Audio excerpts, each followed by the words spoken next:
Yeah, I think other people are coming for the second round. Don't worry. We'll fill your seat.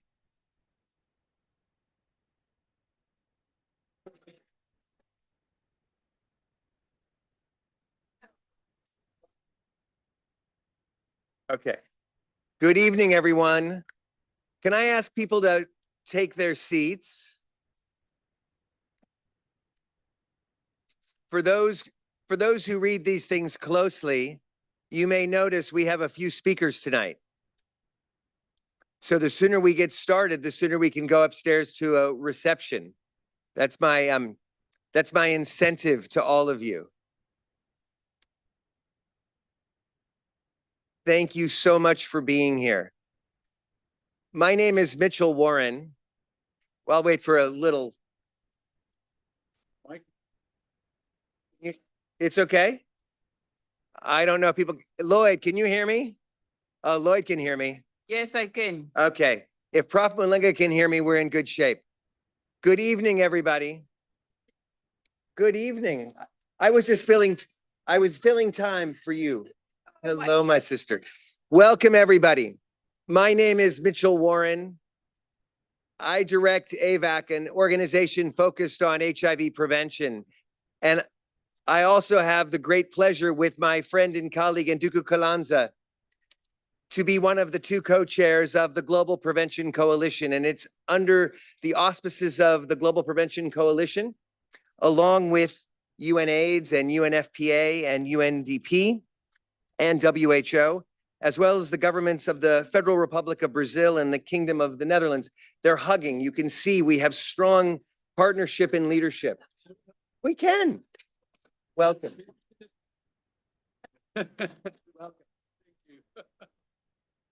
I'm delighted to have representatives from so many countries and organizations who I believe walked into this room, I hope walked into this room with a deep and abiding commitment to prevention. If you didn't, we will ensure that 2 hours from now, as you leave to go upstairs to a reception, that you are even more committed to a shared passion for HIV prevention. There are many issues in the HIV response. There are many issues in global health, many issues in global development right now, sitting here on May 20th of 2025, that I needn't tell all of you why this meeting is so important. Every aspect of our work that is in this room, named for Kofi Annan, named around multilateralism, named around collaboration, named around countries and communities coming together. That's what this room stands for. That's what UNAIDS stands for. And I'm thrilled, along with Nduku, to be here to welcome you. And it's at one of the most exciting times in 44 years of the HIV response. And I am prone, perhaps because I'm an advocate, people say I sometimes exaggerate, but I really do believe in 44 years, this is one of our greatest opportunities in HIV prevention. And yet it comes at the most challenging moment in global solidarity and in the AIDS response. And so tonight, we really need together to understand how we leave this room in a collaborative way, in a deeply co-committed way, to making sure that we do not squander another opportunity. And we have to do it, as I said, in the most challenging time. I should say, from a logistical point of view, there is simultaneous translation in multiple languages: French, Spanish, Portuguese, Russian, and Chinese. And it's all in the little devices here. So please do make yourself at home there. Again, I want to thank you all for being here. And I want to first, we have a number of speakers. We are going to keep to time. You know, we have ambitious targets in the AIDS response. We're going to end this epidemic by 2030. We're also going to keep everybody to a few minutes of remarks. I'm not sure which of those is a more ambitious target, but we're going to try.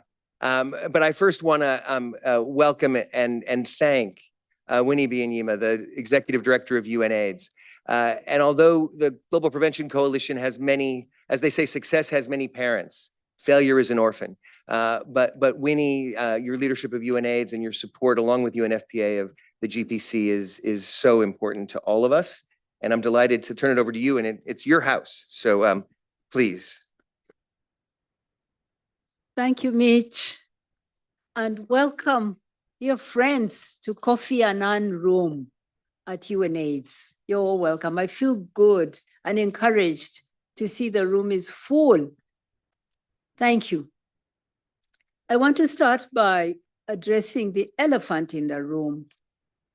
The global HIV response is disrupted, seriously disrupted. Let's face it. Global solidarity is waning. External assistance to developing countries that have need is being pulled away abruptly. If we continue down this path, UNAIDS is estimating that we could see an additional 6 million new infections by 2029, 4 years' time. 4 million more AIDS-related deaths by 2029. This is serious disruption. We will lose, the truth is we will lose control of the AIDS epidemic. We are at a moment that we haven't been at in the last, let's say, 25 years. I'm old enough to remember those dark days of this pandemic when in my country, the most lucrative business was that of making coffins, and they lined the roads. I do not want us to go back there, but we could. But we have an opportunity. We really do have an opportunity today. I see it and I've been talking about it. We have the new long-acting HIV prevention tools. These could reshape the HIV response. They could help us to ambitiously drive down new infections to a point where we are back on the right path. And in this room here, we have many of the people whom we need to make it happen. Gilead Sciences, Eva Pharma, producers of these game-changing medicines are here. Donor governments who can help roll this out, shape the market are here. Developing countries who themselves are ambitiously paying for their own responses. And also emerging economies that have huge capacity for production, generic production, they are here. And then we also have the communities represented here. The communities who know how to reach that last person who needs a prevention tool. So if we can take a moonshot approach to scale up long-acting injectables, make them affordable to everyone who needs them in every country, including middle-income countries, we could make it. If we could make full use of the whole prevention toolkit alongside the long-acting injectables. I'm talking about education for girls, sexuality education in schools, harm reduction programs, condoms and PrEP, if we keep that going as well. If we scale up domestic investment in HIV in every country, but of course, working with the donor governments for a gradual transition to full ownership, not abrupt taking away of resources. Rich country governments, if you don't walk away, then we can stay on course and not lose the gains. It is possible. It is possible. These long-acting injectables, we could roll them out very fast. Remember, we saw it at the turn of the century, the millennium. Yeah, it was the end of that century, when governments came together and set up us, UNAIDS, set up the Global Fund, set up PEPFAR, set up Unitaid, and then we saw the rolling out of ARVs. We are here today because of those important decisions that were made then. We saw it again during COVID. Although many things didn't go right, but we did see 4 billion people getting a COVID vaccine in 1 year. If 4 billion people can get a vaccine in 1 year, what about rolling out long-acting injectables? We can do it. We can have our one shot to end AIDS. So I want to finish with 2 questions to all of us. What will we do to help seize this moment? This is my question to our panelists here. What can UNAIDS do to help get us there? Let's answer those questions. Thank you.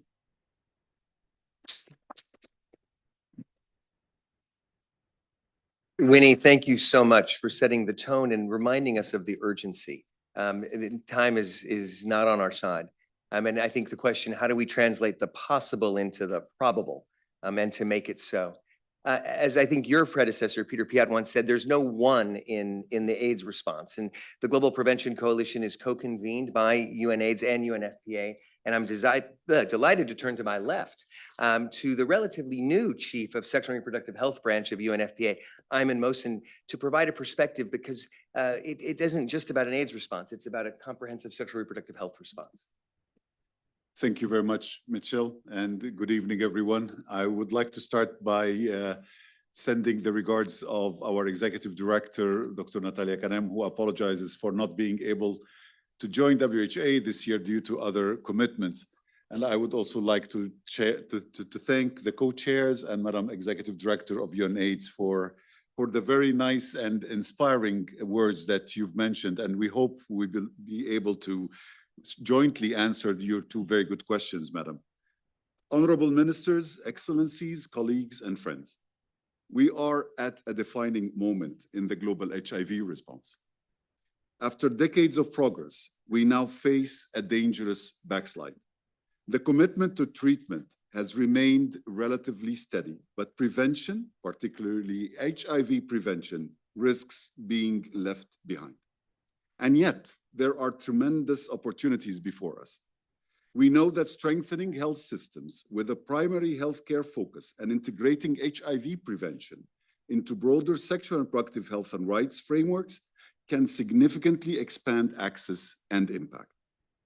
UNFPA has championed these approaches for decades, but let's be clear, integration alone cannot dismantle the structural barriers, stigma, discrimination, gender inequality that still block access for adolescent girls, young women, and key populations.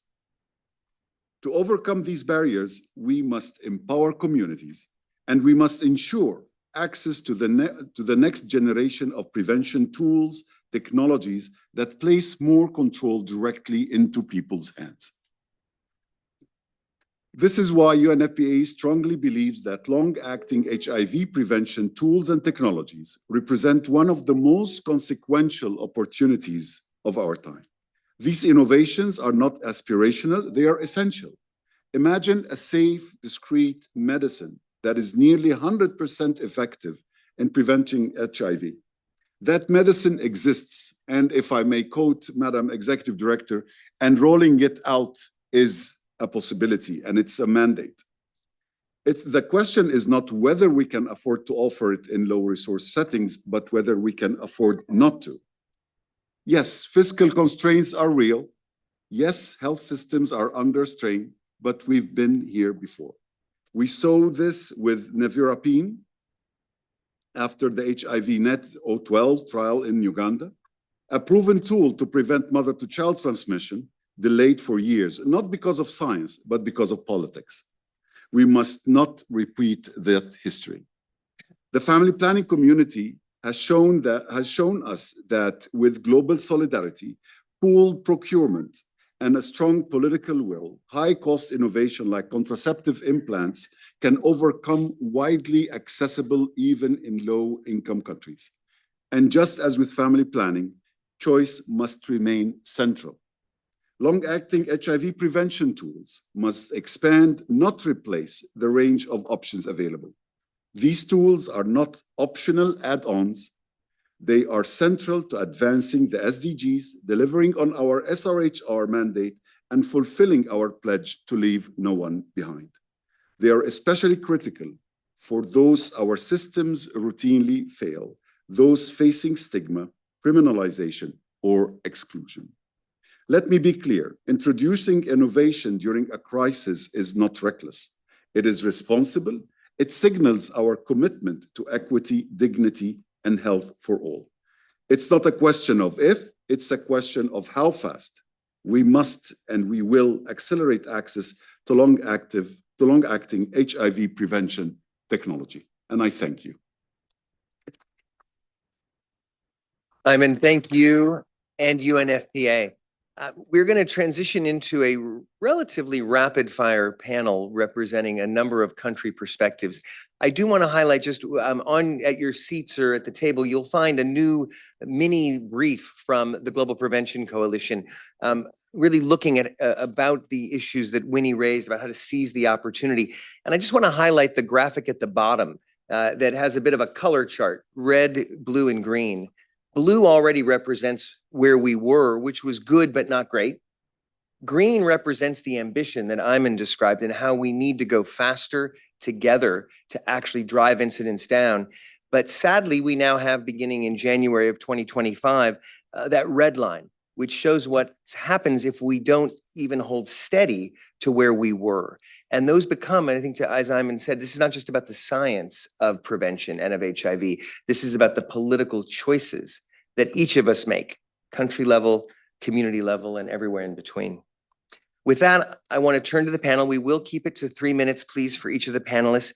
I'm delighted that we're going to start not only with the current vice chair of the program coordinating board of UNAIDS and a co-sponsor of tonight's event, the government of Brazil, but also an alum of the UNAIDS program. I first interacted with Mariangela Simão when she was sitting in UNAIDS, and it was under her tenure when the Global Prevention Coalition was actually created. So welcome home, welcome back. And it's great because Brazil has been for decades a pioneer in innovation, and delighted to turn the table to you. Thank you. And let me say it's a pleasure to be in the Kofi Annan room. It's the second time I'm here during this assembly, but it's always a pleasure to be here. And it's a pleasure to be in a UNAIDS event.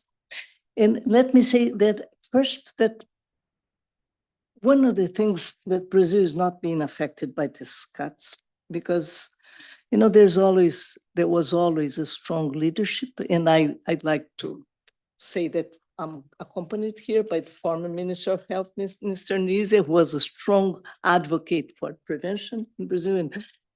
And we also have a minister now, Dr. Padilha, who went on Instagram during Lady Gaga. Lady Gaga was in Brazil, and yeah. In the day she was in Brazil, he was doing the concert. He went on Instagram and invited men who use PrEP to go for hepatitis A vaccination. So we have a history of strong political leadership, and I am very proud of it. And then treatment is not a problem in Brazil because it's protected legally.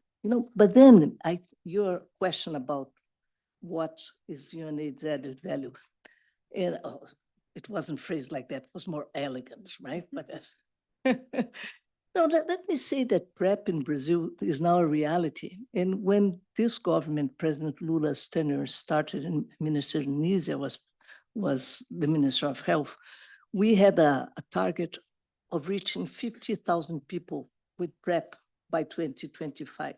And actually, we do have 122,000 active right now. There's 60,000 inactive, but we have 122,000 people using PrEP right now in Brazil.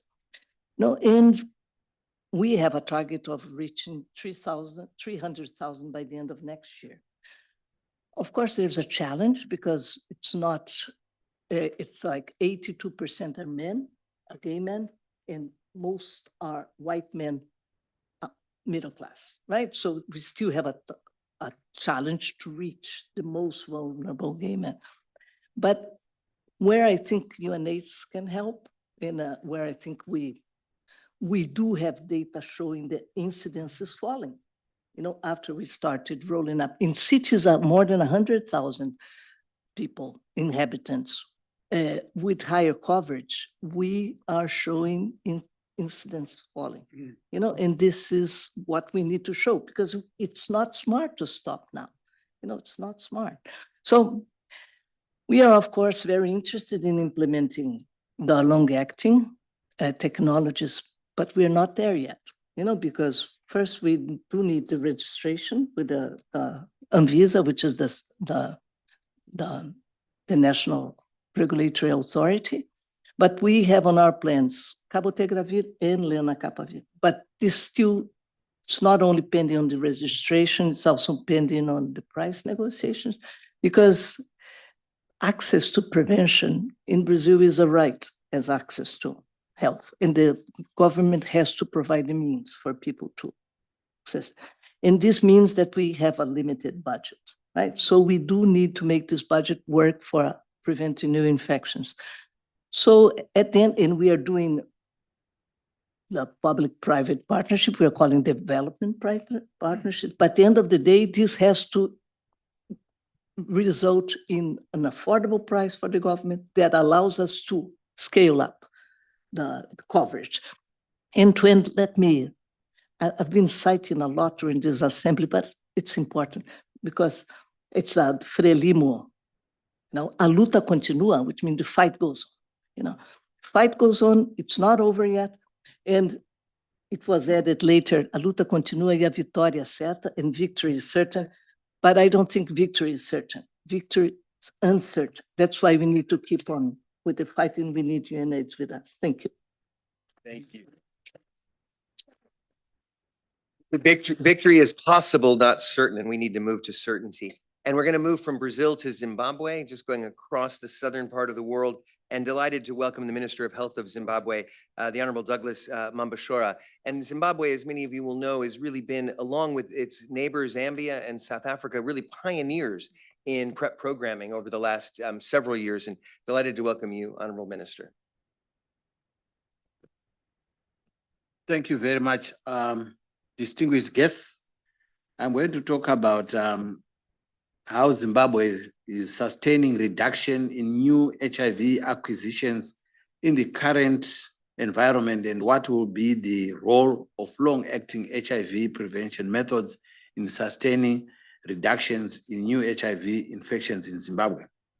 I can say Zimbabwe is making significant strides in reducing new HIV infection, and thanks to a combination of effective strategies and interventions. Some notable statistics highlighting Zimbabwe's progress include: 1, reduction in new HIV infections. New HIV infections declined from 40,900 in 2016 to 24,900 in 2020, representing a significant decrease. 2, achievement of 95-95-95 targets. Zimbabwe has successfully achieved the UNAIDS fast-track targets for adults, with 97% of people living with HIV knowing their status, 99% of those diagnosed receiving treatment, and 96% of those on treatment achieving viral load suppression. 3, reductions in new HIV infections among adolescent girls and young women, with a decline of at least 65% between 2010 and 2022. The introduction of long-acting HIV prevention methods is expected to further accelerate this progress, particularly when combined with other prevention approaches. I will just mention key success factors contributing to this progress, and these include: 1, increased coverage of combination prevention programs. Zimbabwe has expanded its coverage of combination prevention programs, including antiretroviral-based prevention, targeted primary prevention programs, and behavioral interventions. This approach has been particularly effective in reducing new HIV infections among adolescent girls and young women. 2, improved access to HIV services. The country has made significant progress in increasing access to HIV testing, treatment, and care services. This includes the rollout of differentiated service delivery models, which provided tailored HIV prevention, testing, and treatment options. 3, innovative prevention methods. Zimbabwe has introduced new HIV prevention methods such as the cabotegravir injection, which provides a long-acting injectable prevention option for people at high risk of HIV. 4, enhanced treatment adherence. The country has also improved treatment adherence, particularly among children living with HIV, through the rollout of child-friendly dolutegravir-based pediatric medicines and fixed-dose combination therapies. 5, integration of people-centered service delivery. We have integrated family planning services, sexually transmitted infections testing and treatment, and HIV prevention and treatment at health facilities, making it easier for individuals to access comprehensive care. And 6, community engagement and education. The country has emphasized the importance of community engagement, education, and stigma reduction in its HIV response, recognizing that these efforts are critical to achieving an AIDS-free generation. Long-acting HIV prevention methods are expected to play a significant role in sustaining reductions in new HIV infections, particularly among high-risk populations such as adolescent girls and young women. These methods offer several advantages over traditional daily oral pre-exposure prophylaxis, and these advantages include improved adherence, increased effectiveness, discreet and convenient. Long-acting methods can be administered via injection or implant, providing a discreet and convenient option for individuals who may struggle with daily pill taking. To maximize impact, in order to maximize impact, the impact of long-acting HIV prevention methods, the country will need to finalize strategies for introducing long-acting methods into existing HIV prevention programs. This will include building the capacity to ensure healthcare providers are trained to administer long-acting methods. The country will also need to strengthen its monitoring and evaluation system to track the effectiveness and safety of long-acting methods in real-world settings. Overall, Zimbabwe's sustained efforts to reduce new HIV infections demonstrate the effectiveness of its comprehensive approach to HIV prevention, treatment, and care, including long-acting injectables. I thank you. Great, Mr. Minister, thank you so much. He got 30 extra seconds because he talked about the importance of community engagement. And when a minister of health talks about the importance of community, they get 30 extra seconds, but no one else does. But we're going to now turn to a neighbor of Zimbabwe. We're going to move to Mozambique, to the Honorable Minister of Health there, Dr. Iseni Hilario Isse. Mozambique, as many of you will know, has the second largest number of new infections in the region. And so prevention is particularly critical that we get ahead of it. So, Mr. Minister.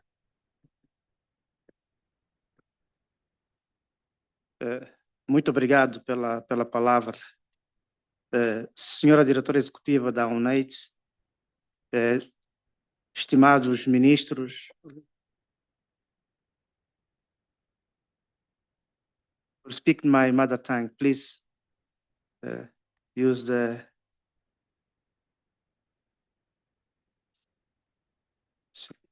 Thank you. May I go ahead? Yes, please. Thank you.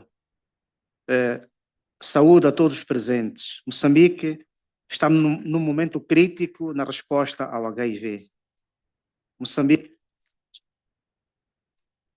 maior número de novas infecções por HIV no mundo e ocupa a terceira posição global em número de pessoas vivendo com HIV/SIDA.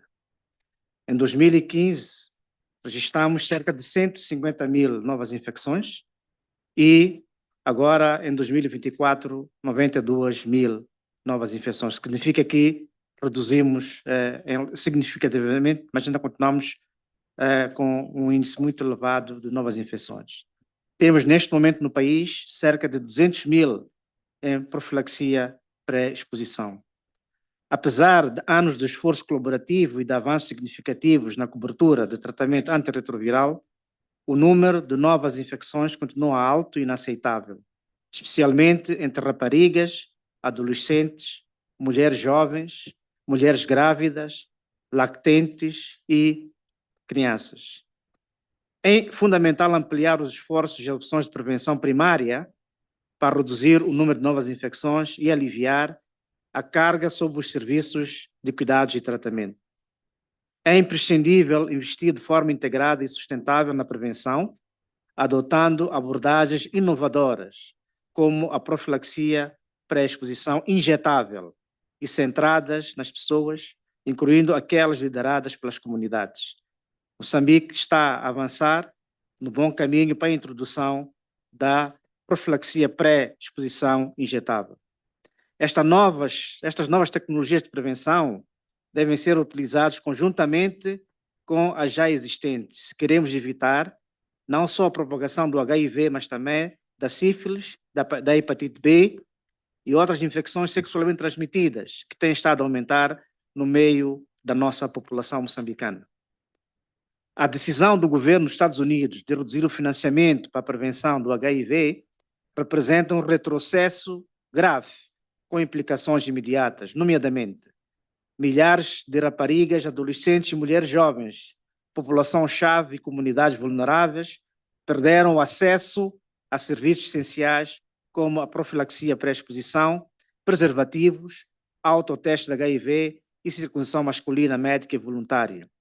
Isso enfraquece os pilares fundamentais da prevenção combinada, colocando vidas em risco e aumentando os encargos futuros com o tratamento. Estes cortes ocorrem no momento em que a prevenção deveria ser ampliada, não reduzida. Essa é também uma oportunidade para acelerar os esforços do país rumo ao financiamento sustentável com mobilização de financiamento doméstico. A prevenção é custo eficaz, uma vez que cada infecção evitada representa um avanço na interrupção da cadeia de transmissão e ganhos na redução de custos com o tratamento antirretroviral, monitoria da carga viral e outros custos com cuidados de saúde. É hora de mudarmos o foco de tratar a epidemia para interrompê-la na origem, pois é mais caro tratar do que prevenir. A integração da prevenção da HIV nos cuidados primários de saúde é crítica para assegurar a sustentabilidade da resposta. A agenda de prevenção deve ser centrada na pessoa e liderada pelas comunidades. A resposta nacional em Moçambique tem um financiamento significativo de parceiros internacionais. É neste sentido que embarcamos na elaboração de um roteiro de sustentabilidade de financiamento da resposta ao HIV, com marcos, custos e mecanismos de responsabilização partilhada, explorando modelos inovadores de financiamento da saúde. A prevenção não é opção, é urgente. Não podemos permitir que mudanças pontuais no financiamento revertam anos de progresso. O futuro da resposta ao HIV em Moçambique depende da nossa capacidade de prevenir novas infecções, empoderar as comunidades e construir um sistema que o país possa liderar e sustentar. Apelamos a todos os parceiros para que apoiem uma agenda de prevenção renovada, centrada na pessoa e sustentável, antes que mais vidas sejam perdidas e os avanços conquistados sejam comprometidos. Muito obrigado pela atenção dispensada.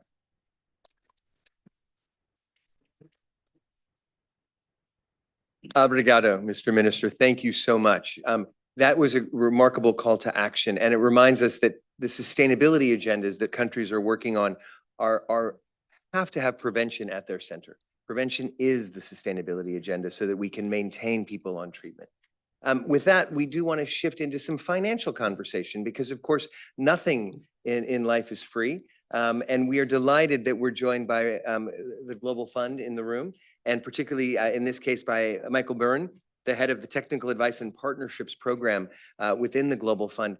And the Global Fund, under Peter Sands' leadership, has really been a pioneer in thinking about the innovation of long-acting PrEP. And as many of you will know, in December, PEPFAR and the Global Fund announced an ambitious commitment to scale up the newest injectable that you'll hear about. And I'm very pleased to know that the Global Fund remains committed to that ambition. So please, Michael. Thanks, Mitch, Dr. Winnie, distinguished guests, everybody. Fantastic to be here because this is to voice and action our unwavering commitment to HIV prevention. It's central to our mission to end HIV.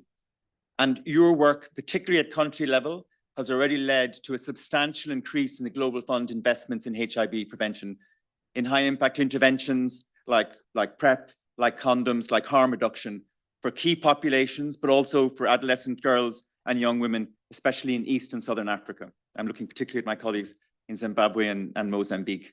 And the Global Fund doesn't just invest in commodities, we also invest to strengthen with countries their systems and integration, like data systems for local decision-making, supply chain and community workers, which are all the foundations for sustainable prevention programs. And indeed, Mitch, this is a really challenging time for global health. It's a challenging time for HIV. And if I look across HIV, TB and malaria, it's most challenging of all for HIV prevention.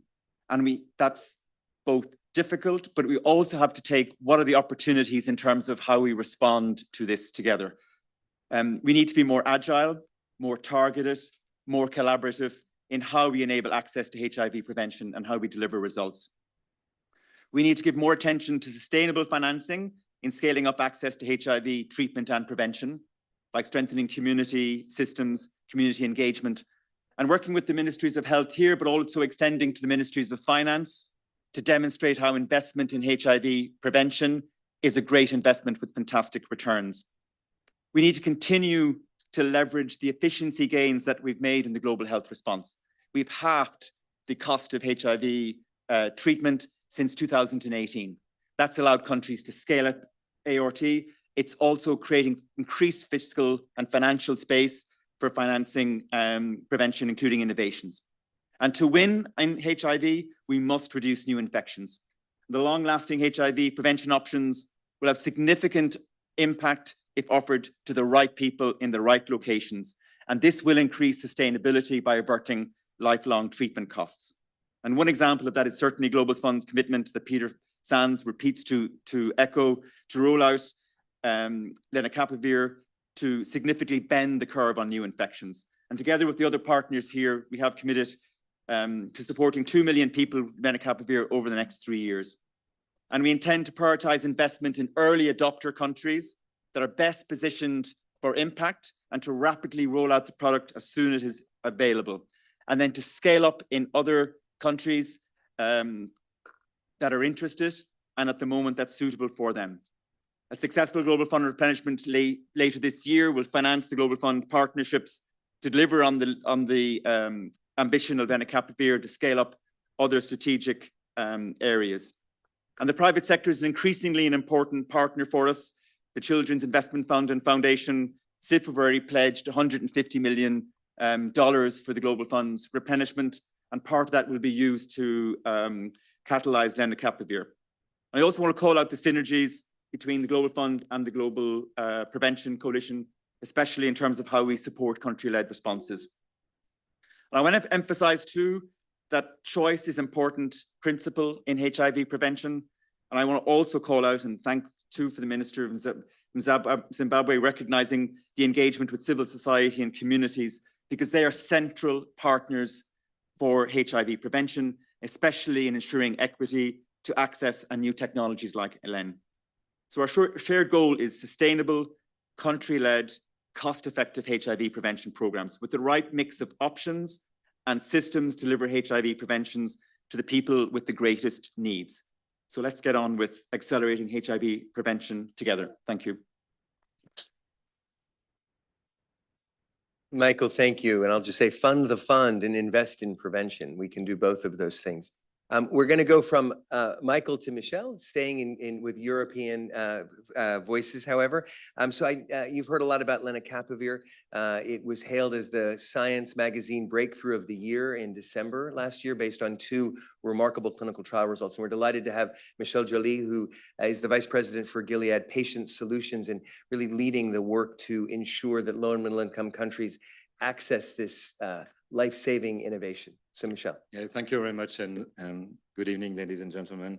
Thank you, Ms. Biyanyama, Unitaid, for hosting us Thank you, Michelle, for hosting me at this fantastic table.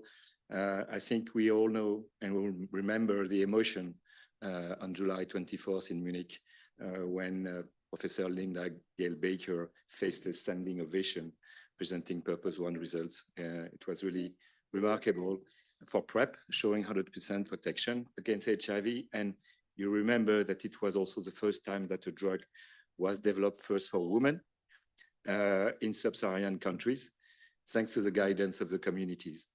And at the same time, we felt, the immense responsibility to make land available for people with the greatest needs, especially in low and middle income countries. So we made hundreds of consultations with communities, with partners, most of them being because we're working from him, to make HIV free generation. So I'm motivated, really. So we set 3 critical objectives, which is first, speed. We know that we cannot repeat the time where there were years between access of HIV treatment or prevention between North and South countries. This cannot be repeated. Volume, because 80% of the people are in those countries and they need high quality, sterile product, complex manufacturing process to happen.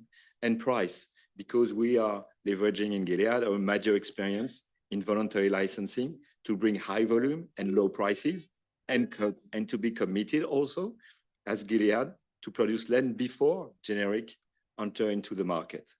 In September 24, we released the Purpose 2 results in more countries and different group of people.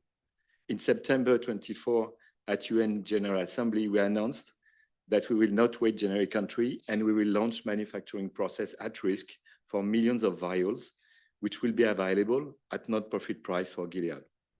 October 24, we signed VL agreement with 6 generic companies, royalty-free, for 120 countries, which is, to my knowledge, the first time ever that VL agreement was signed before any regulatory submission, and the broadest numbers of countries for a VL agreement for an anti-HIV drug. December 24, we achieved the tech transfer to generic companies. December 24, Global Fund, PEPFAR, CIF, and Gates Foundations announced a coordinated effort to reach 2 million people with land for PrEP. February 25, we submitted registration to EU for All under accelerated review, which will facilitate access in low and middle income countries, and we prepare submission for 18 countries, which represent 70% of the disease burden. We work in parallel with WHO for pre-qualification, while WHO announced revised guidelines for PrEP for the next RIS in Rwanda. March 25, we submitted registration in South Africa. March 25, we submitted registration in Brazil under accelerated process. And for upper and middle income countries, we work with the country on a tailored tier pricing approach, including obviously the Purpose 2 countries like Argentina, Brazil, Peru, and Mexico. And so today, we are working hard with our partners, global partners, to make this ambition real, to end HIV for everyone, everywhere. And so I would like to sincerely thank all the partners which help us to build those bridges to a healthier world. Thank you very much for your attention. Thank you. There are a lot of moving parts to any intervention or any program and product, and I will just make a shameless plug. A lot of what Michelle described, if you go to prepwatch.org, both the data related to PrEP that the ministers of health from Zimbabwe and Mozambique described, as well as all the moving parts to introducing lenacapavir, are available through the coalition's work. So prepwatch.org for those who want. There's a huge amount of work to be done to translate the science and the policies and the programs into action. But at the end of the day, this is all about community. It has to be centered around what communities want and need in this. And so we will now, before I turn it over to my co-chair to take us into a second panel, we have 2 final speakers in this first section who represent community. That's where this work really has to begin. It has to be its middle. It has to be its end. And it's particularly exciting that we have actually a two-person kickoff for this first one because Lillian has brought a special +1. I'm so happy to welcome Lillian Benjamin Wasoki from DARE organization from the United Republic of Tanzania, as she will often tell me. I've had the great pleasure of working with Lillian. She was an AVAC advocacy fellow before she was a mom, but I'm delighted that you are here not alone, but with the important next generation. So Lillian, please. Yes. All right, thank you. Good evening, everyone. Right.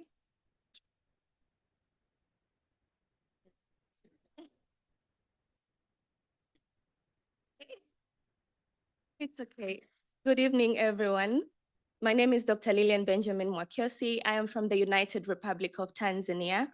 And I get the opportunity to speak before you tonight at such a critical time where global investments in HIV prevention and research generally risk turning a blind eye on communities who need them the most, especially girls and women who have long continued to bear the brunt of HIV and continue to navigate risk, HIV risk, not as a concept in meeting rooms, but a lived experience.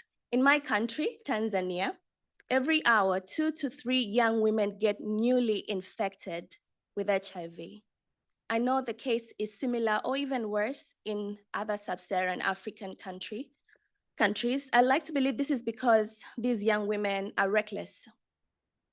But because systems in place continue to fail them, existing HIV prevention options do not speak to the diverse and changing needs of girls and women in our communities.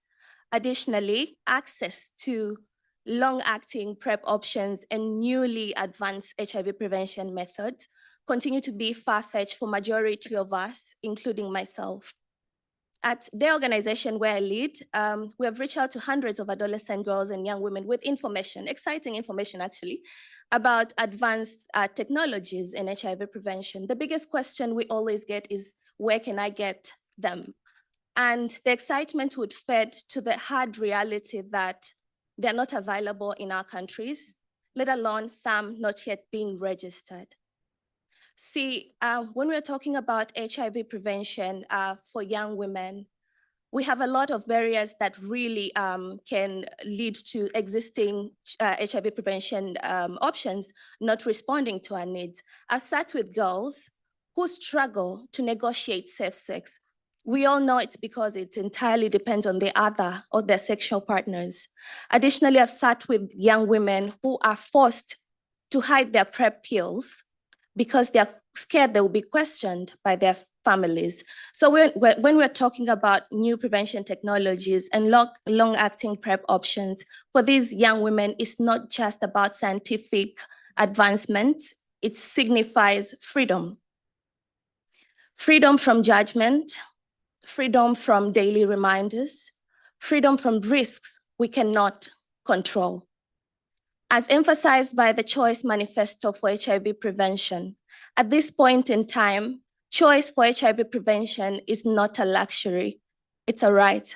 And so tonight, if we're serious about controlling HIV infections by 2030, we must provide young women with the tools to do so.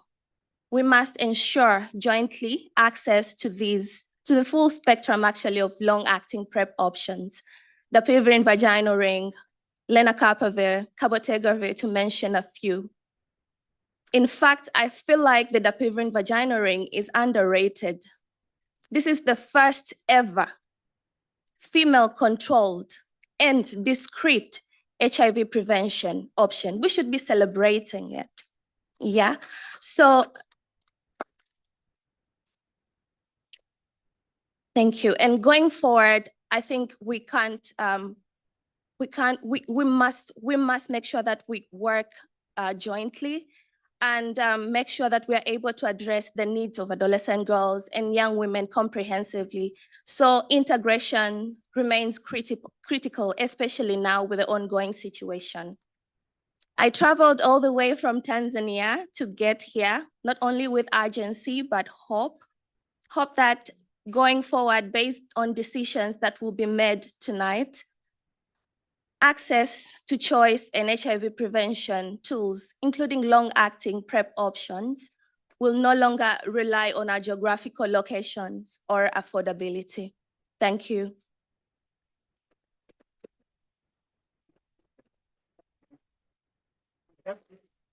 Lillian, thank you. I failed to mention in Lillian's introduction, she's also a founding member of the African Women's Prevention Community Accountability Board that worked with UNAIDS and AVAC and others to create the Choice Manifesto. And I just want to take a moment to have everyone let it sink in what Lillian said. Choice must not be a luxury. It's a right. And I know there are going to be many great things that have already been said and will be said, but if you take nothing else away from tonight, take Lillian's wise words. So thank you, Lillian. It is about ending HIV for everyone, everywhere, and it's about all populations. And I really am excited to turn to the relatively new executive director of the International Network of People Who Use Drugs Input, Anton Basenko, to provide a perspective of how critical it is. Because when you look at the epidemiologic curves, we can't only focus on adolescent girls and young women in East and Southern Africa, but it's about the rights of choice too amongst people who use drugs. Anton. Thank you. Thank you. But before I begin, I would like to offer my sincere condolences on the loss of our colleague and friend this night, Naomi Bergshine, longtime Executive Director of Harm Reduction International. Her contribution to the global development and advocacy of harm reduction and prevention programs, especially for people who use drugs, is invaluable, and it is impossible to find words to express the sadness of such a loss.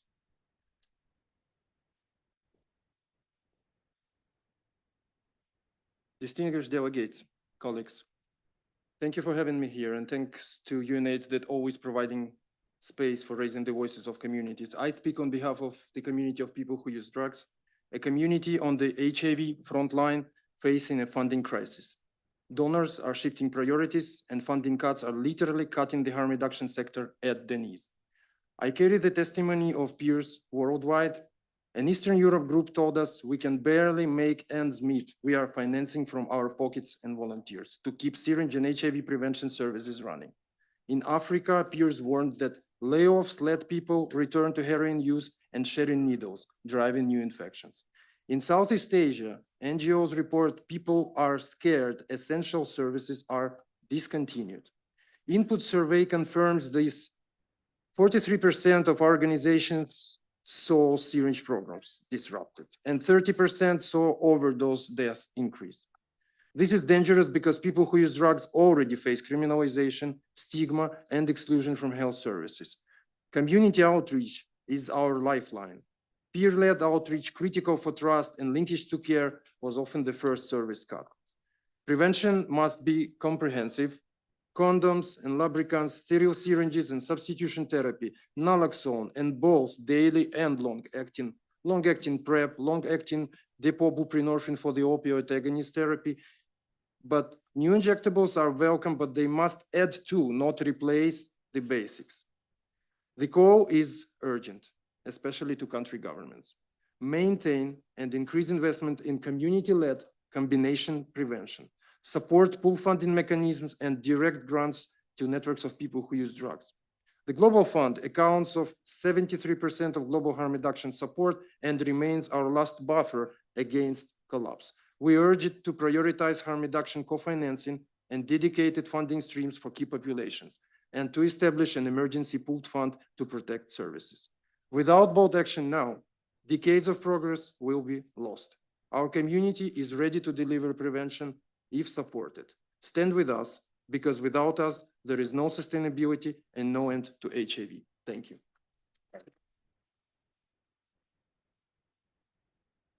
Thank you so much, Anton. And without community, it doesn't happen, no matter how good the science is. Thank you. It is my great pleasure to turn over the leadership of this session to my friend Nduku Kalanza, who, when the Global Prevention Coalition was founded, she was also a leader of that coalition in wearing the hat of the National AIDS Control Council of Kenya. But I'm delighted tonight that she's here as the co-chair of the coalition itself. Thank you very much, co-chair. and all protocols observed. I come from government, so I must always observe all protocols. Good evening, everyone. My name is Dr. Nduku Kilonzo, and I'm not only the co-chair of the Global HIV Coalition, but I also provide support, technical support to the HIV Leadership Forum, which is a community of practice of director generals of national AIDS commissions or coordinating authorities from Asia, Africa, and Latin America. We have heard a lot today about the bold visions and the leadership commitments and actions that have been taken. And I want to echo a question that Winnie started with, the executive director. What will each of us do? And so this session is going to ask, how do we get there? How do we turn the commitments, the ambition that we have into the realities? We've already had action from countries. We have already had action from the market. We have already had action from the communities, but we've also had the needs and the gaps that are there. So as I turn to our panelists, I am going to be asking each panelist to remember that we have only 3 minutes. It is not enough time necessarily to talk about all the actions that we all must do, but we do need to be asking ourselves and answering the questions.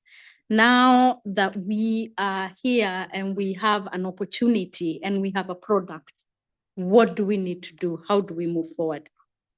I would like to start the practical steps by introducing Dr. Meg Dawati, Director, Global HIV Hepatitis STI Programs. I've known Meg for many years, to share reflections on what is needed and to introduce long-acting options as part of the prevention response, because they are a part of the prevention response. Welcome, Meg.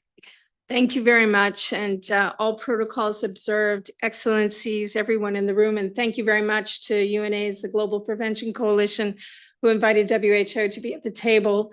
Our DG delegated me, and I think I may start with my very first comment on is World Health Assembly is happening. We have to be really excited about the fact that the pandemic agreement has been approved. And that means it reminds us that we need that same urgency around HIV as we do with the pandemic around the world.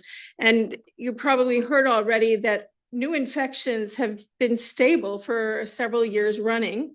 We don't know what the disruptions that are happening now will impact on that as we go forward, but the long-term debt is just not acceptable at this time. And where we were thinking we were ending AIDS as a public health threat, we are now thinking about how do we retain, not slip back, use treatment as prevention, but also really benefit from the innovations that we've heard about already, the long-acting innovations. One thing to say is WHO, our main role is to be able to be the norms and standards setting guidelines out. And that is what our job is, to be able to get these innovations out. We have a recommendation around vaginal ring. We've had a recommendation on long-acting CAB-LA since 2022. And now I can say hot off the press, our guideline review committee has approved our guideline. So we'll have a guideline launched in July 2025.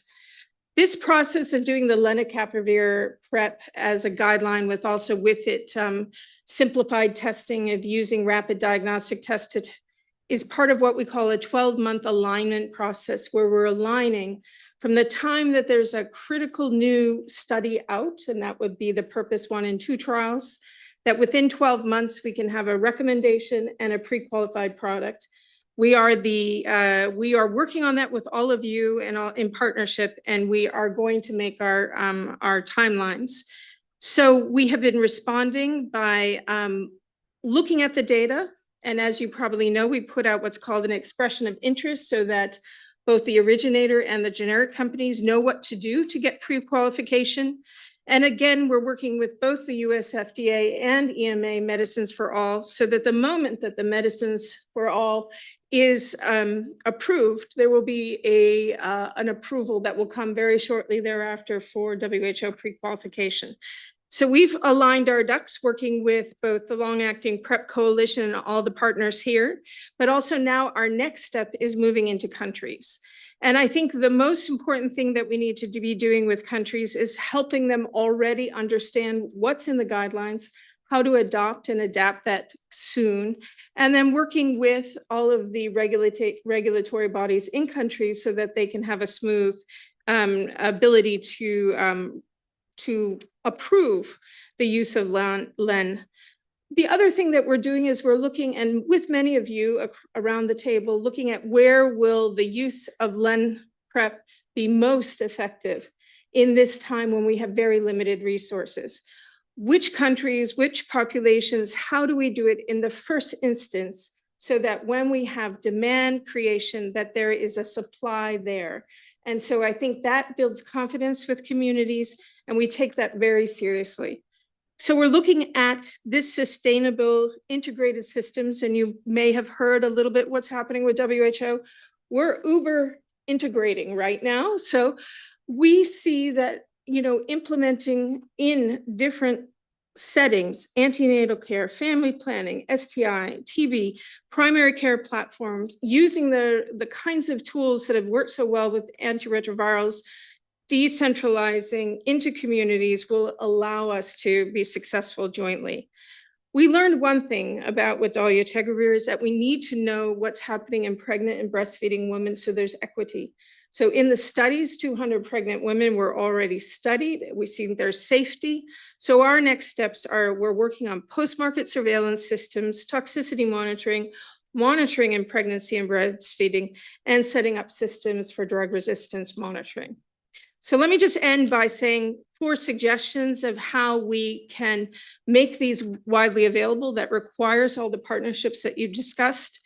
Is we're calling on and we're asking pharmaceutical and generics to really publish their transparent pricing when available, and also work on the bioequivalent studies for the oral lead-in. And we know that's going to be critical to bring this to bear. We hope our ministers, our excellencies can commit to put this into their national HIV plans and their national health plans and budgets. We'll work with you on that as well.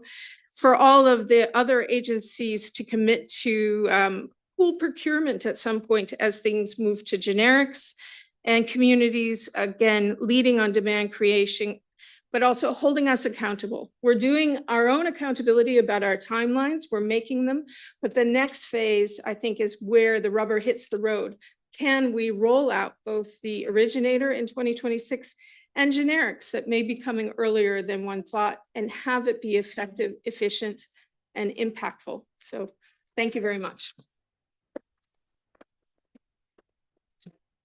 Thank you very much, Meg. I think in following with Mitchell, 30 more seconds for mentioning all the work that needs to be done. Thank you. It is now my pleasure to turn to a country, Philippines, and Philippines has been actively responding to an HIV epidemic that has been growing rapidly. So, Excellency, Honorable Teodoro, the question that I would have for you is, as you engage in strengthening your HIV prevention response and controlling your epidemic, what do you see as the role of new prevention technologies? Thank Welcome, you. Your Excellency. Yes, honorable ministers, excellencies, esteemed colleagues, partners, a pleasant good evening to everyone. The Philippines continues to confront a growing HIV epidemic, one of the fastest rising in the Asia-Pacific region. This reality compels us to strengthen our national response with urgency, resolve, and sustained commitment. We are advancing a prevention-centered approach that is inclusive, country-owned, and designed to endure, anchored in our shared goal of ending AIDS as a public health threat by 2030. We find ourselves in a pivotal moment. Prevention is and must remain the cornerstone of our response. Our national strategy is guided by three foundational pillars. First, we are institutionalizing prevention within our universal health coverage system. The 2018 HIV and AIDS Policy Act has laid the foundation for expanding access to essential services, especially for key and vulnerable populations, including our youth. We have integrated HIV prevention, including oral PrEP, into public health programs and are working to expand PhilHealth's coverage, our national health insurance, for HIV-related services, ensuring long-term financial sustainability. Second, we are committed to scaling up and diversifying prevention options. Oral PrEP is now available in more than 80 sites across the country, with recent guideline updates enabling same-day initiation, adolescent access, and community-based distribution. We have introduced HIV self-testing and dual HIV syphilis rapid diagnostic kits to enhance reach and convenience. The Philippines is actively working with partners to accelerate the introduction of long-acting PrEP, navigating regulatory, pricing, and operational pathways to ensure timely access. Third, and most critical, we are strengthening our country ownership through a multisectoral collaboration. Through leadership of the Philippine National AIDS Council that I chair, we have localized the HIV response, bringing them to the community. You'll be happy. Empowering local governments, civil society, youth networks, and key populations. We are integrating HIV and AIDS education into our basic and higher education curricula. In collaboration with our Department of Education, our Commission on Higher Education, and Technical Education and Skills Development authorities. We are also harnessing digital innovations to discreetly link individuals to services and prioritizing inclusive planning and budgeting at the local level through strengthened local AIDS councils. To anchor these efforts, the HIV Financing Sustainability Roadmap offers strategic direction for aligning domestic resources with policy reforms emphasizing good governance, efficient service delivery, and innovative financing mechanisms. As a committed member of the Global HIV Prevention Coalition, the Philippines is finalizing a national HIV prevention roadmap to drive alignment with global targets and accelerate impactful solutions. However, we must acknowledge a looming challenge, which is the gradual reduction of international assistance. For many years, donor support has catalyzed innovation and scale. Today, we must transition towards a more resilient, domestically financed response without compromising equity or progress. In this new era of HIV prevention, global solidarity remains essential. We urge partners to support pooled procurement, cost sharing, and equitable access to innovations and technologies for low and middle income countries. The Philippines stands ready to lead with resolve, to learn from our peers, and to act in solidarity with our communities at the heart of everything we do. Thank you very much.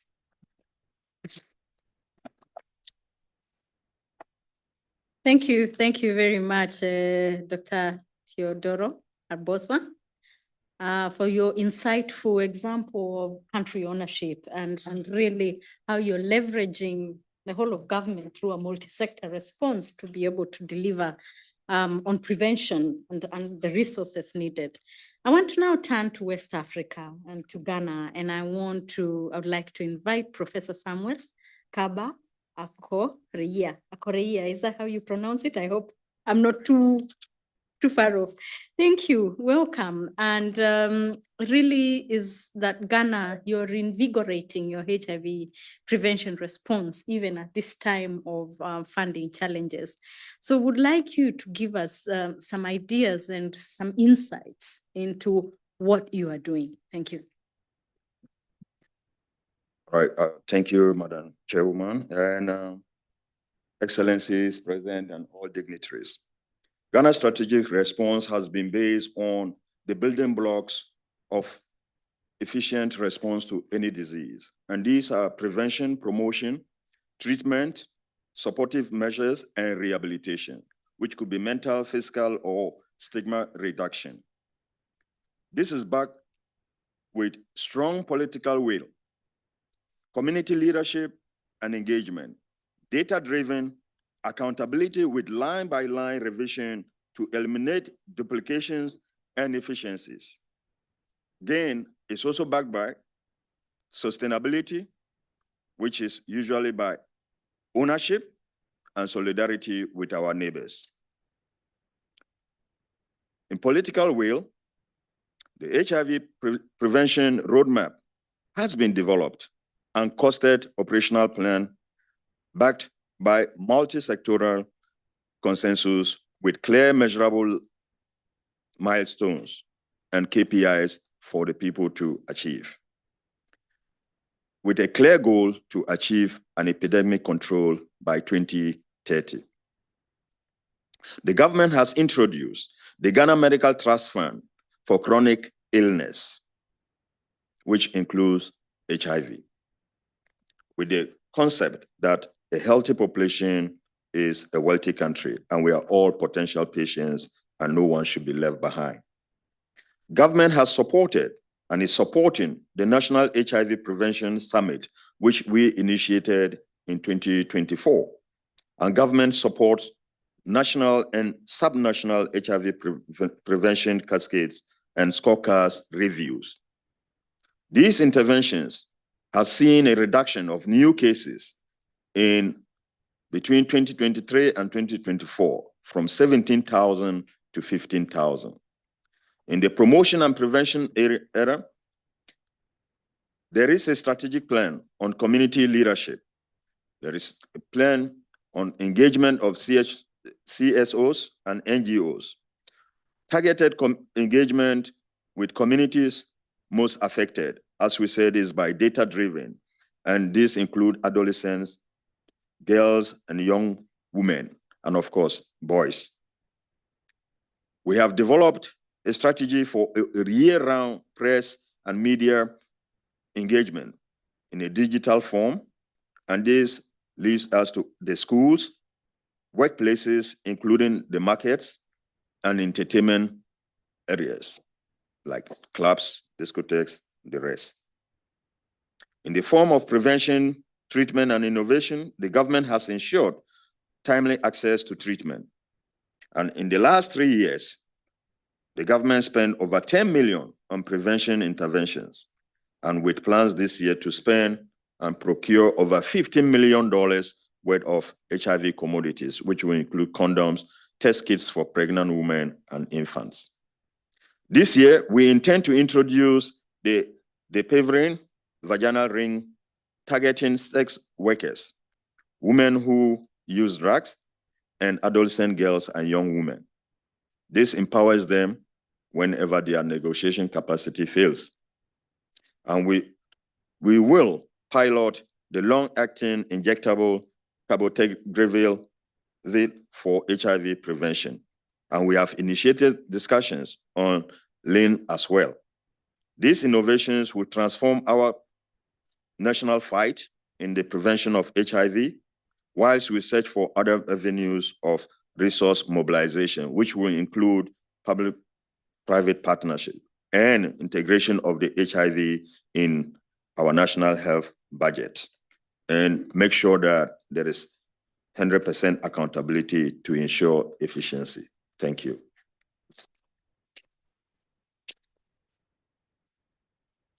Thank you very much, Professor Kaba. And I think as I hear about the HIV Prevention Summit, which is an innovation that very few people have actually taken, very few countries have taken on, and you're continuing to do it. We truly appreciate that. And finding people where they are. I heard you mention about going to clubs. It's not every day that we hear interventions to find people exactly where they need to be to get prevention interventions.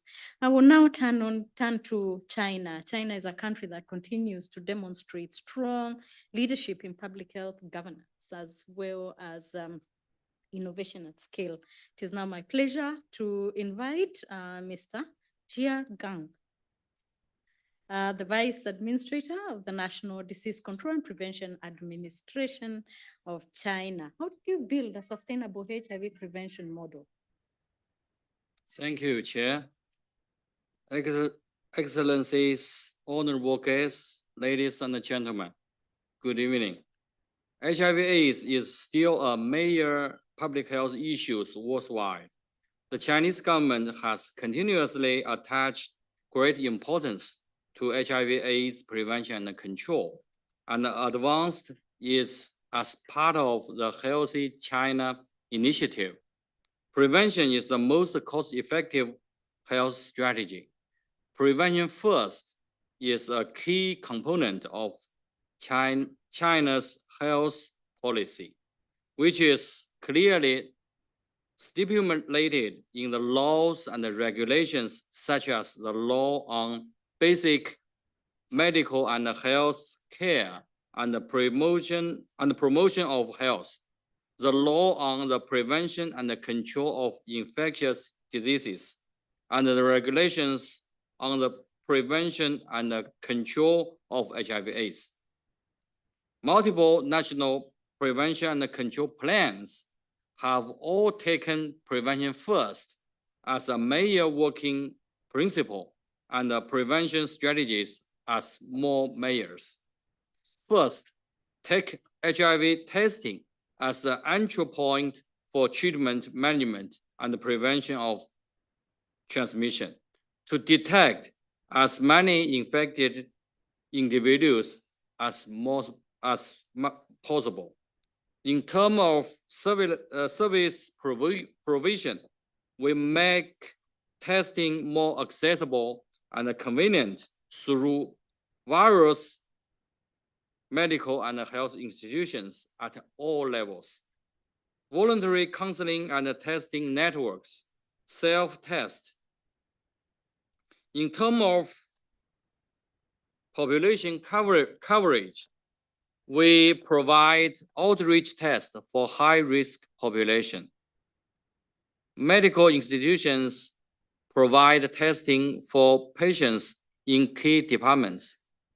HIV testing has also been included in routine tests for pregnant women, and voluntary premarital medical examinations are also provided to young couples. Currently, over 400 million HIV tests are conducted annually. Second, prioritize preventive interventions measures to effectively prevent HIV transmission. Condoms are available in all public places, facilitating their distribution to people living with HIV. Methadone maintenance treatment has been an important measure for IDUs. The new infection rate among those accept MMT has dropped to 0.03%. We have upgraded guidelines to promote post-exposure prophylaxis and standardized pre-exposure prophylaxis. We have established a fund to support NGO to participate in HIV/AIDS prevention and control, through which over 10 million key populations can be reached and got intervention. Comprehensive prevention services have been provided for the serodiscordant couples, reducing the transmission rate to lower than 1.3%. We are carrying out national action plan to eliminate mother-to-child transmission of AIDS, syphilis, and hepatitis B, and HIV mother-to-child transmission has reduced to 1.3% and on a downward trend. Third, take great efforts to implement the treat as prevention strategy to improve treatment coverage and quality.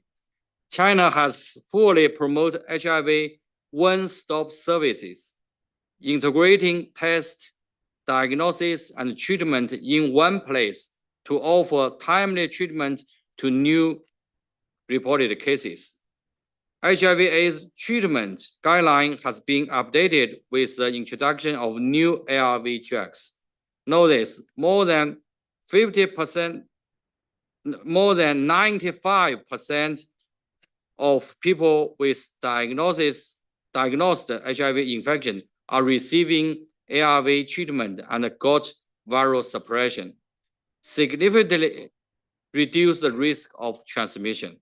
Fourth, fully leverage the role of social vaccines to form synergy in preventing and combating HIV/AIDS.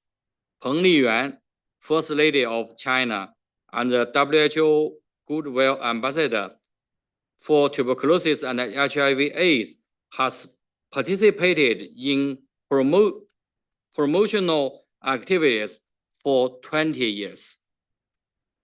Advocating for in-depth collaboration between social resources and official institutions, and fostering a social atmosphere of caring and supporting people living with HIV. Fourth, continuously increase financial investment to ensure a stable and sustainable support mechanism. We have established and steadily increased government special funds for HIV/AIDS. In 2024, the investment has reached 9 billion yuan, laying a solid foundation for the continuous HIV response, including prevention efforts. Thank you very much. With unremitting efforts, China has established a prevention and treatment service system that covers areas from publicity and intervention to treatment and care, provide health service to cover the entire population, the entire life cycle, and the entire process, basically achieving the goal that everyone can get HIV test at the township level and get ARV treatment at the county level.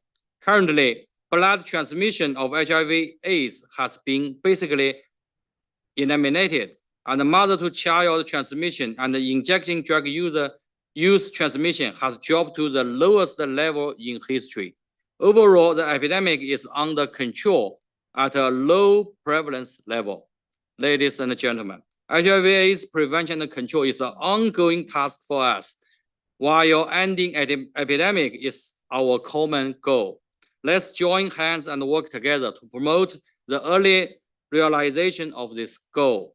I would like to conclude my speech with what China once advocated for the World AIDS Day: full participation, full commitment, and a universal prevention. Thank you.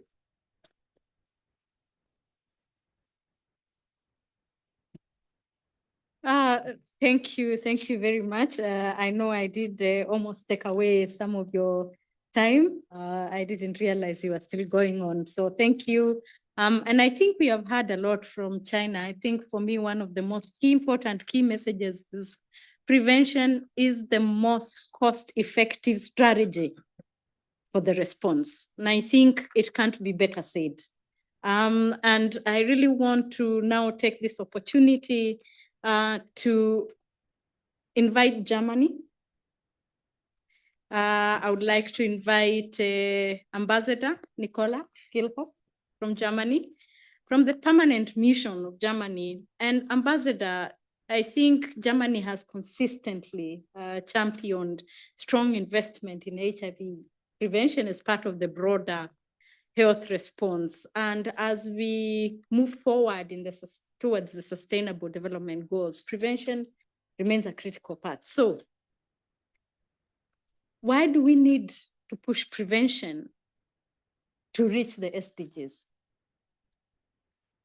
Thank you, Madam Co-Chair. And well, Excellencies, colleagues, ladies and gentlemen, thank you very much for taking part in this very important discussion today, which couldn't be timelier to discuss really prevention from all various angles. And you said it already, prevention is really key in eliminating HIV.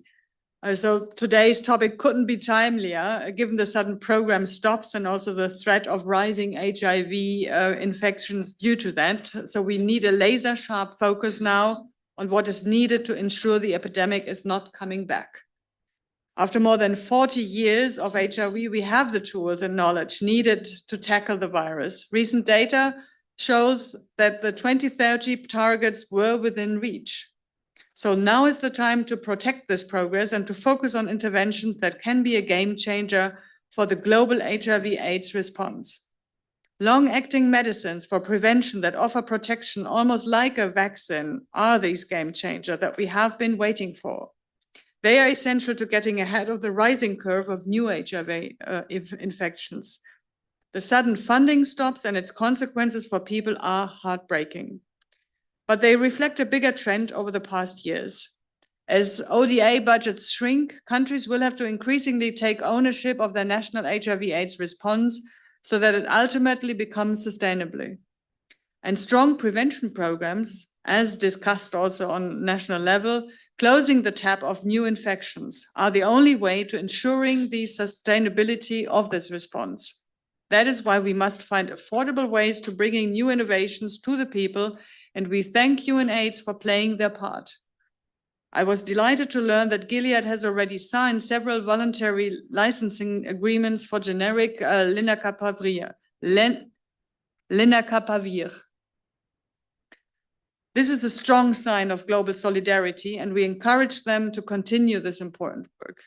However, amidst all the medical prevention advances, we have to further strengthen the well-established traditional behavioral prevention interventions, including SRHR, comprehensive sexuality education, and harm reduction. And we must not forget that preventing the spread of the virus means addressing fundamental aspects, including discriminatory legal and social barriers, and ensuring that human rights are upheld. Because when long-acting medicines become available, our health system must not be stigmatized or discriminatory to the very people that we need to reach. This is a key area in which each government must play their part.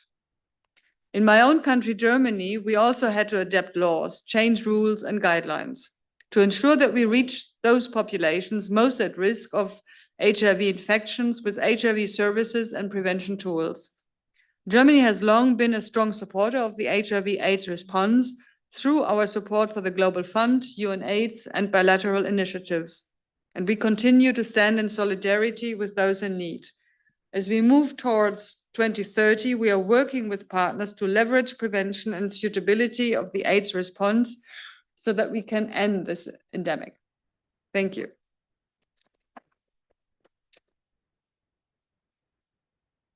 Thank you very much, Ambassador. And, for the clear call to action and specifically call for global solidarity, especially in these challenging times. We now turn to the private sector, which plays a crucial role in enabling access to innovation. We already heard before from Gilead about what they have done, even without the guarantees that they usually have before they move forward, and we thank them for that. It is now my pleasure to invite Sylvia Vito, the head of Africa in Eva Pharma. What role can generic manufacturers play in increasing access and equity to long-acting injectable options. Thank you very much. And distinguished guests, our conveners, our hosts, various governments, ladies and gentlemen, all protocols observed. It is a pleasure to be a part of this conversation. As mentioned by our chair, I'm Dr. Sylvia Vito, and I serve as the Africa head for Eva Pharma. Eva Pharma is an international pharmaceutical manufacturing company based in Egypt that actually was one of the recipients of the voluntary license. And it is a pleasure and it was an honor for us to be able to serve the population in this particular way.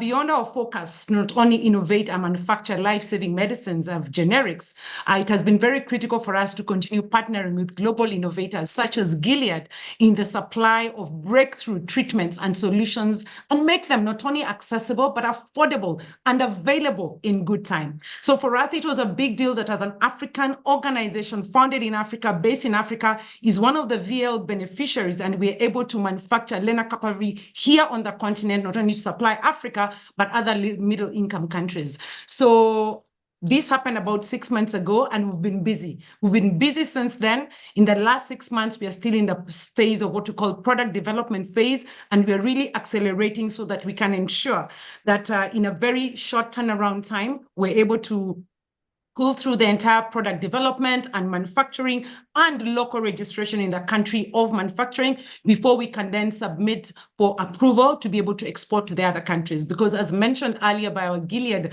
vice president, we will be part of the suppliers to 120 countries of the generic lenacapavir. And of course, for us, the phase 1 of the exports will be targeting 18 countries that represent the highest incident rates, which is 70% of the HIV burden. So the VL has laid a very great foundation for regional local manufacturing. And this is what it means for us. Number one, because of the VL voluntary license and the local manufacturing and the public-private partnership, it means we're able now to scale up on the supply side. There is number one, the accelerated technology transfer that has been received. And this is a big deal because not only has it built our capacity as Africans, but has also built our capabilities for complex manufacturing.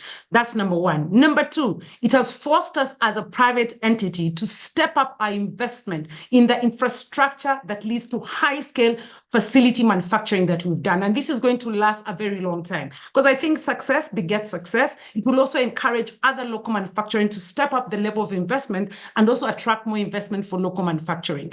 But that's just as far as what we've done so far. There are a lot of things that we are yet to do and which is the pathway that we're taking. Number one, the regulatory acceleration is a very important outcome of regional manufacturing and a public-private partnership that accelerates access to equitable care of long-acting PrEP medication. So in this particular pathway, we are looking to a lot of partnership with Africa Medical Agency. We are looking out for WHO with the support on WHO pre-qualification, as was mentioned by Meg, and of course, plus all the other collaborative regulatory partners to help us harmonize the registration pathway, because as you can imagine, there's a lot of fragmentation and a lot of the countries in Africa are different stages of even ML3 maturity. So through the harmonization process, which is what we want now to take through, it will enable us to bring this lenacapavir closer and accessible to the last mile for the African patients and patients in the other lower middle income countries. So that's number one. The other component is around the shared risk and cost reduction. The public-private partnerships is important for us to work with governments, with critical stakeholders in HIV, such as UNAIDS, WHO, Global Funds, and other health organizations to enable us have supply agreements that ensures prices are well negotiated. And for us, it's important that it will be an equitable price that is accessible to any patient that might require lenacapavir. So that we remove the barriers that actually lock out a lot of the not so affording parts of our population. So this is critical for us so that we actually are able to take it through the different financing models to ensure that the lowest unit costs are actually the outcome of why we got this local manufacturing and why we got the voluntary license. And of course, this will have a knock-on effect on also faster distribution and strengthening of the supply chain. Beyond that, I think also on the demand side, it's important that I mention that some of the key outcomes of regional manufacturing and public-private partnership in accelerating sustainable and equitable access to lenacapavir, for example, is that there will be need for us to come together and talk about pooled procurement, because this will help us leverage the economies of scale of the total market that we're looking at so that we can drive up affordability and ensure there is sustained demand and supply. There is need for conversations as we step forward into formal supply agreements with our governments, and a lot of them represented here, and all the stakeholders, so that we ensure that lenacapavir is not locked up for anyone. There will be no stock out, and there will be continuity of care for our patients. Of course, in some of the public health programs, we are looking out to different programs to look at bulk purchasing agreements, and of course, giving the same prices across the public sector to ensure that both there is alignment in not only the supply agreements that we are working with, but that this is aligned with the national health policies. Because for HIV and lenacapavir, this is the broader strategy to really combat HIV.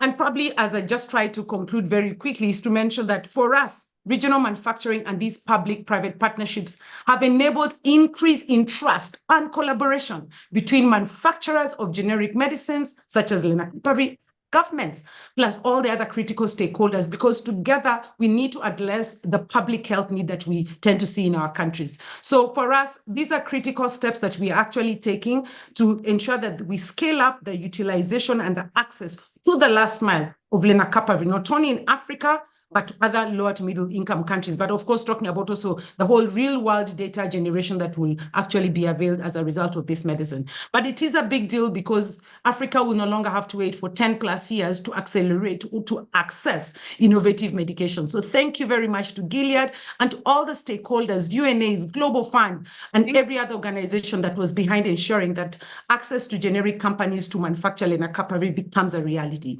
Thank you very much, Madam Chair. Thank you very much. I think we can all see the passion coming through, isn't it?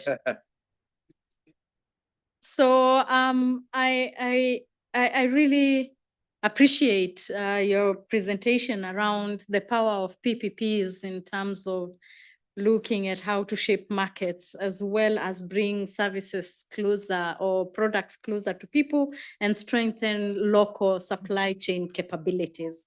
It is now my pleasure to move us a little bit forward and ask the next presenter, who is also presenting virtually, Mandeep Dhaliwal, the Director of UNDP's HIV and Health Group, really to help us think about how we better address structural access barriers and as well as enablers for us to be able to deliver long-acting prevention.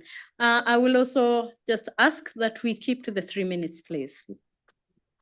Thank you, Excellencies, esteemed co-chairs and colleagues and friends, and all protocol observed. That is a tough act to follow, Dr. Vito, but I'm going to make an effort. Thank you very much for the question on structural barriers and enablers. I think it's vitally important. And my remarks today are really grounded in the work that UNDP, both as a co-sponsor of the UNAIDS Joint Program and also as a close partner of WHO, UNFPA, the Global Fund, and others, the work that we're doing with countries and communities to scale up PrEP, for example, in Zimbabwe, Tajikistan, Congo, Pakistan, among others, as well as the work we're doing in over 80 countries to reduce stigma and discrimination, work on HIV prevention for key populations, and create the kind of enabling environment that we need to really accelerate HIV prevention. So the first thing really is that the evidence has shown us for years that structural interventions, enabling legal and policy environments, drive down the curve of new HIV infections so that we accelerate HIV prevention. So this is critical. Now, the work on addressing structural barriers doesn't happen just in the health sector. Without a doubt, the critical integration in health plans, budgets, in our efforts to scale up universal health coverage, including to sexual reproductive health services, is vital.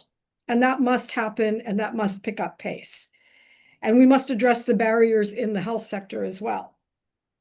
But if we're really going to make progress on addressing structural barriers to HIV prevention, we also need to integrate and step up the efforts in the justice sector, in development, and in finance sectors. The fastest path to sustainability and integration is by removing structural barriers to HIV prevention. We know that stigma, discrimination, criminalization of the populations who we need to reach with long-acting are critical barriers, violence as well. Those require multisectoral responses. What are the things that we need to do? We've heard from a number of the panelists very eloquently, but let me sum up a little bit. We need to ensure access. We need to look at price, registration, regulatory frameworks, and we need to innovate in terms of how we drive these issues forward. And I'm sure my colleague and good friend, Dr. Tenu Avafia from Unitaid, is going to speak to some of these issues.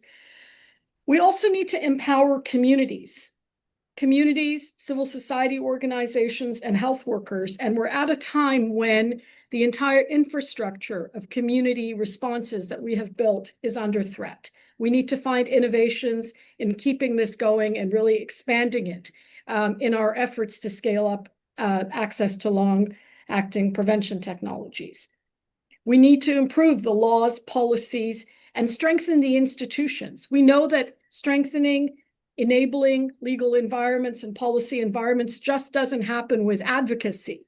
It also happens with very important work with judges, with lawyers, with paralegals, with parliamentarians, and with communities. So we need to make sure that this work that is led by justice sector, by communities, by the development sector needs to happen as part and parcel of the HIV response.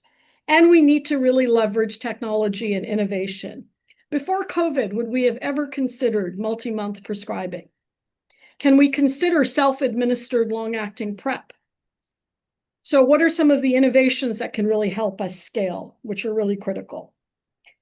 One of the messages that I'd like to leave you with is that we also need to look at making sure that the work and the investment in addressing structural barriers, stigma, discrimination, disabling laws and policies, and criminalization needs to be part and parcel of essential life-saving services. It's not something on the side that's going to happen by accident.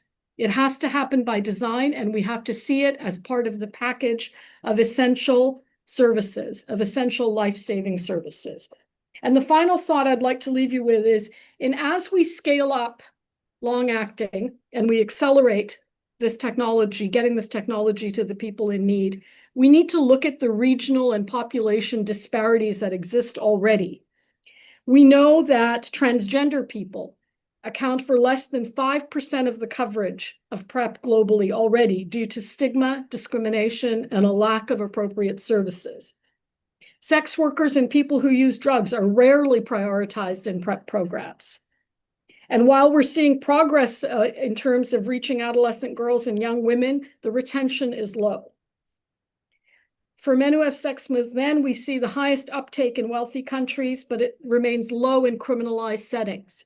So we need to take into account these population disparities as well as the regional disparities and really tailor our efforts and our investments to make sure that we are addressing these. So my final message really is that structural barriers matter.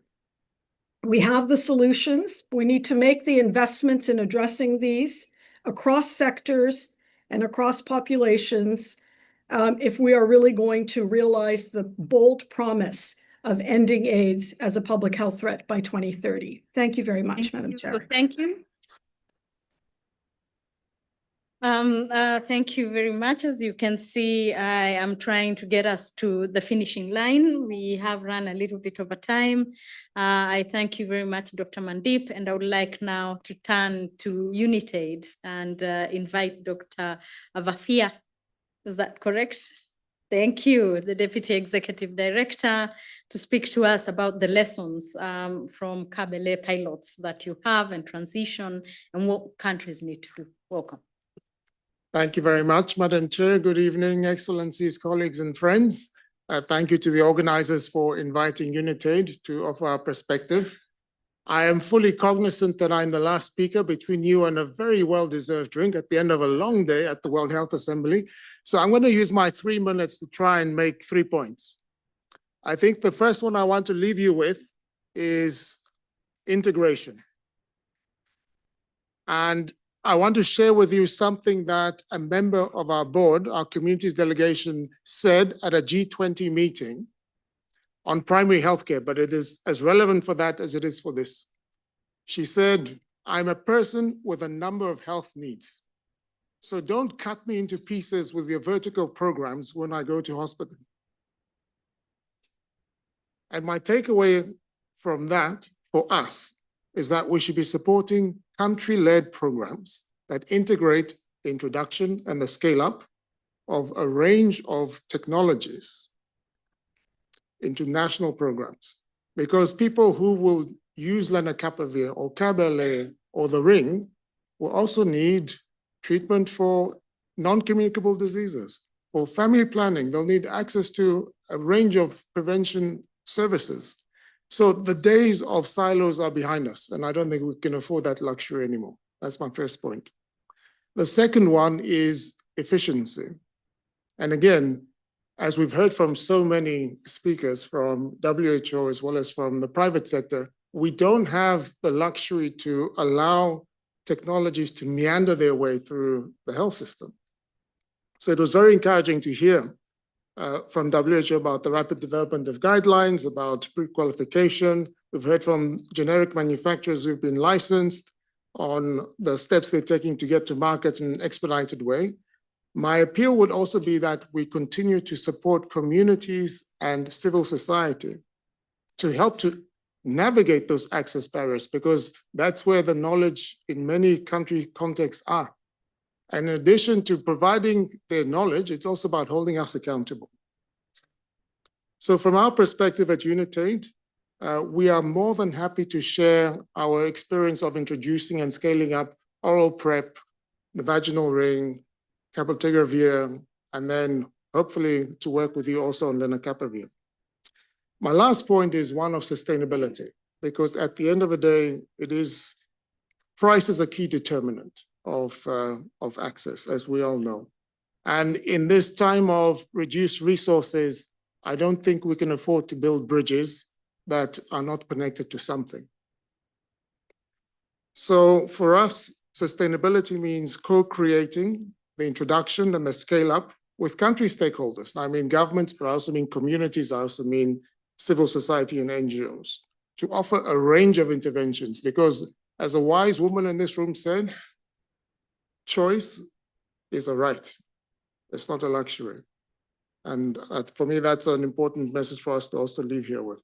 So just to end by saying that we at Unitaid stand ready to work with the coalition and with a broad range of partners here today to accelerate equitable access to long-acting preventatives.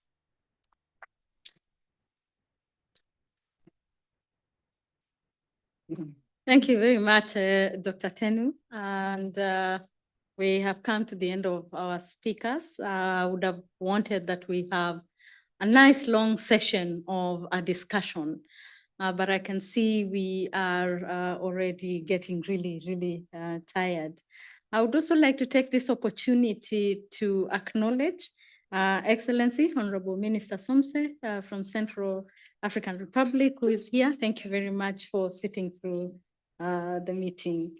I would like now to invite Ambassador Paul Bakers, the permanent representatives of the Netherlands to the UN.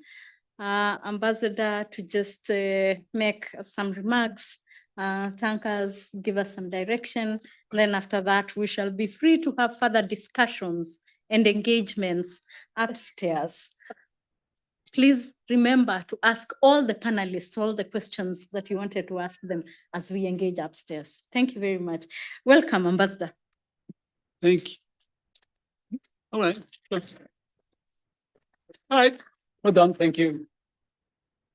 Well, that was a trick I learned from a Chinese representative. I already had my first applause, but wait for the second. Thank you.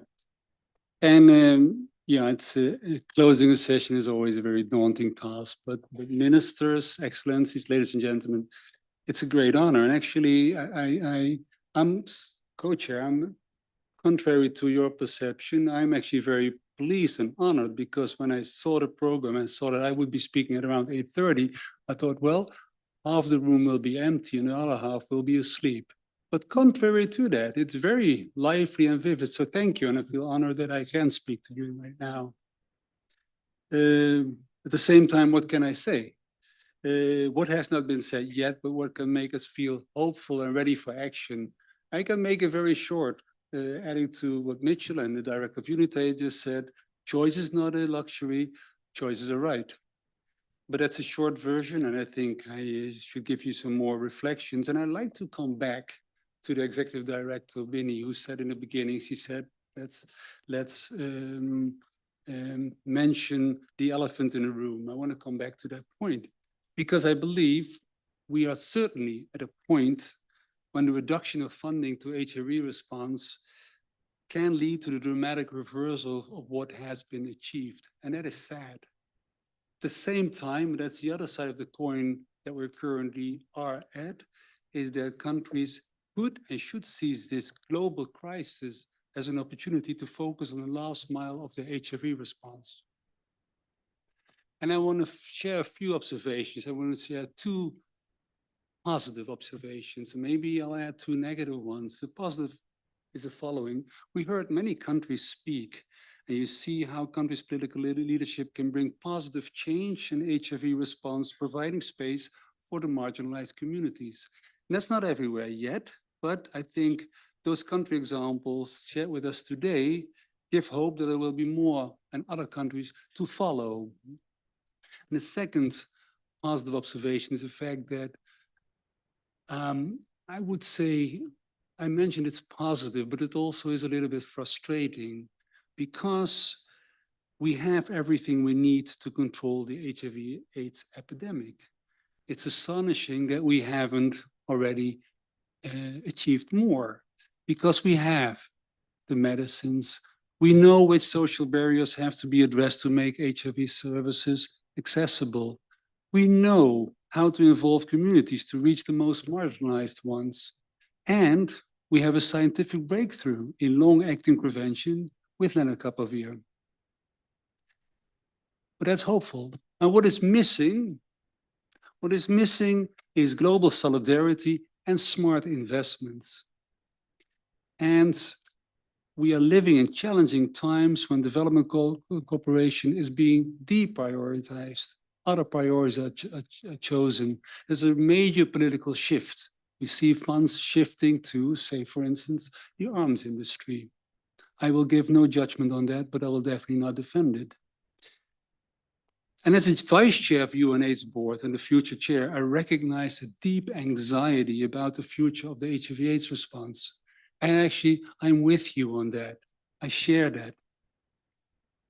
Having said that, and I see my German colleague Nicola is here, and I like to quote the poet Goethe.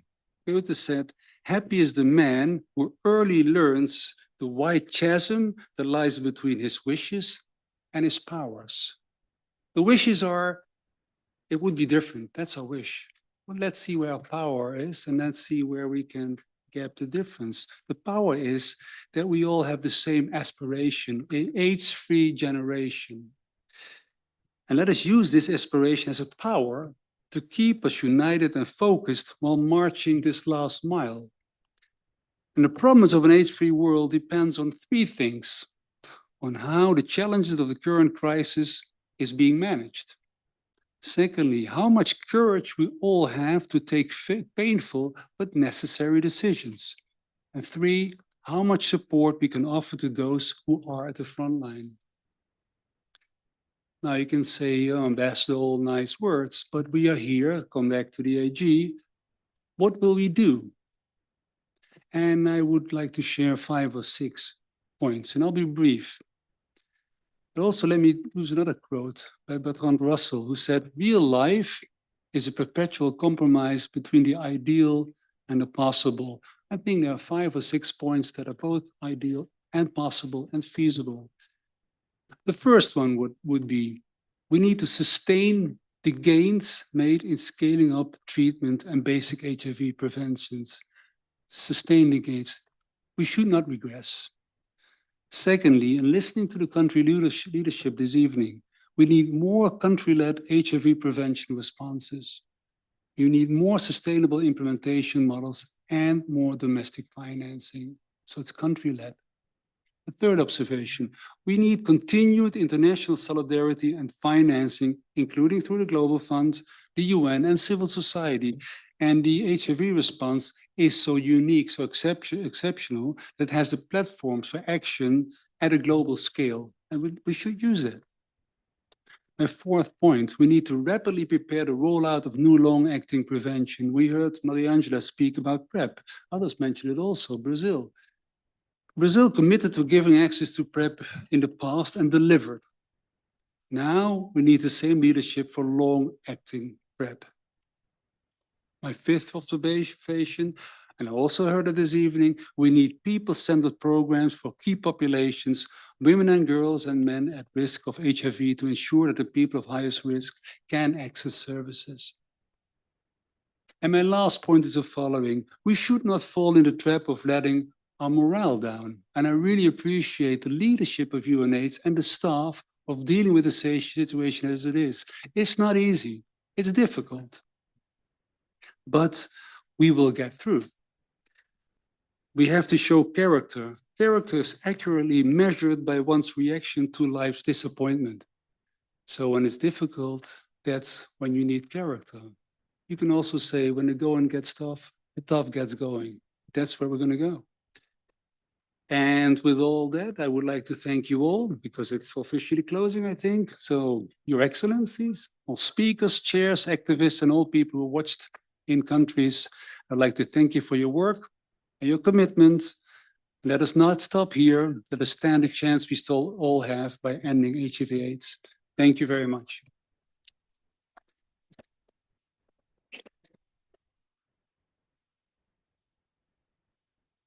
Thank you very much, Ambassador. It is now my pleasure to invite us upstairs. Please don't go out, go upstairs so that we can mingle and chat a little bit.